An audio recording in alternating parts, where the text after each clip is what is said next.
বালিকে এখান থেকে গুম করে ইন্ডিয়ায় নিয়ে যাওয়া হয়েছে। এগুলো বলতে আপনাদের কেন লজ্জা হয়? এটা বিচারিক হত্যাকাণ্ড ছিল বাংলাদেশে, এবং ম্যাডাম জিয়াও এটাকে বিচারিক হত্যাকাণ্ড বলেছেন। কাজেই যেটা বিচারিক হত্যাকাণ্ড সেটাকে এখানে মানে সাফাই গাওয়ার কোনো প্রশ্নই আসে না। আমি মনে করি এটা বাংলাদেশের মানুষের যে পালস, এই পালসের বিরোধী। এটা আওয়ামী এজেন্ডা, এটা ইন্ডিয়ান এজেন্ডা বাস্তবায়িত হয়েছে। আপনি বাংলাদেশের সবচেয়ে জনপ্রিয় একজন ব্যক্তি, আপনি একজন ব্যক্তির নাম বলেন তো।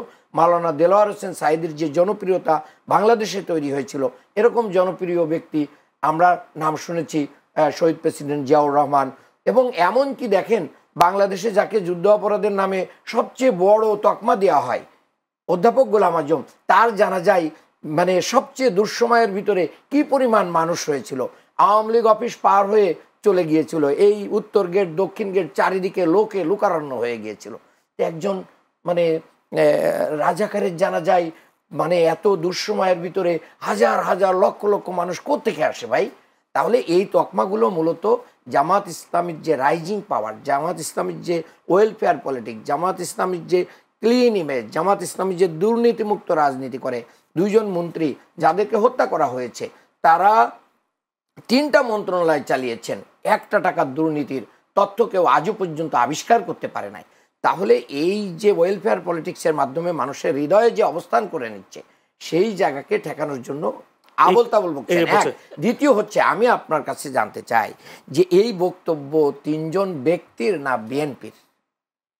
আপনি যদি বেশি করে বলতে চান এটা যদি বিএনপির বক্তব্য হয় তাহলে আমাদের বক্তব্য আছে, আর যদি ব্যক্তির বক্তব্য হয়, ব্যক্তিরা অনেক সময় অনেক কথা বলেন, পরে আবার আরেক ভাই এসে বলেন এটা অমুক ভাইয়ের ব্যক্তিগত বক্তব্য, এটা আমাদের বক্তব্য না।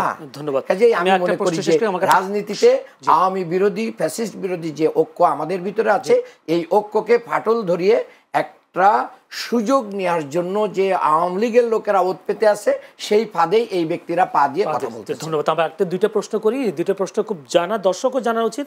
একটা প্রশ্ন হলো, জামায়াতকে ভোট দিলে বেহেশতের টিকিট পাওয়া যায়।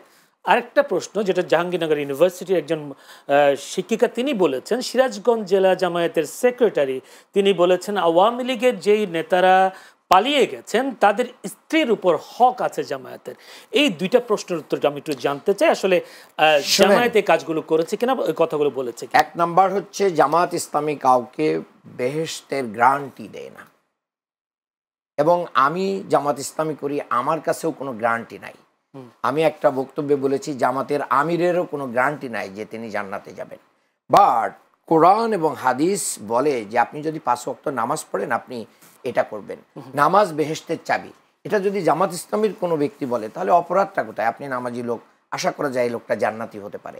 আপনি মায়ের পদতলে সন্তানের জান্নাত, আপনি মায়ের সেবা করে করে অনেক উপরে চলে গিয়েছেন, তো আমি বলতে পারি যে আপনি অনেক জান্নাতি কাজ করেন। তাহলে আপনি যখন কোরআন এবং হাদিস মোতাবেক জীবন পরিচালনা করবেন, তখন আল্লাহ এবং তার রসুল বলেছেন this is the way of জান্নাত। আমরা জান্নাতের পথ দেখাই, আমরা জান্নাতের টিকিট বিক্রি করি না। এটা খুব ক্লিয়ার হতো। দ্বিতীয় প্রশ্ন হচ্ছে, যিনি এটা বলেছেন আমি জানি না যে এটা তিনি আদৌ বলেছেন কিনা, এটা বিকৃত হয়েছে কিনা, কিন্তু যদি তিনি এরকম কথা কেউ বলে থাকে, সেটা যেই বলুক না কেন, এটা জামাত ইসলামীর বক্তব্য না, এবং এই বক্তব্যকে আমরা প্রত্যাখ্যান করি, এই বক্তব্য সাথে আমরা একমত না। এটা আমাদের বক্তব্য, এটা আমাদের স্টার নাই।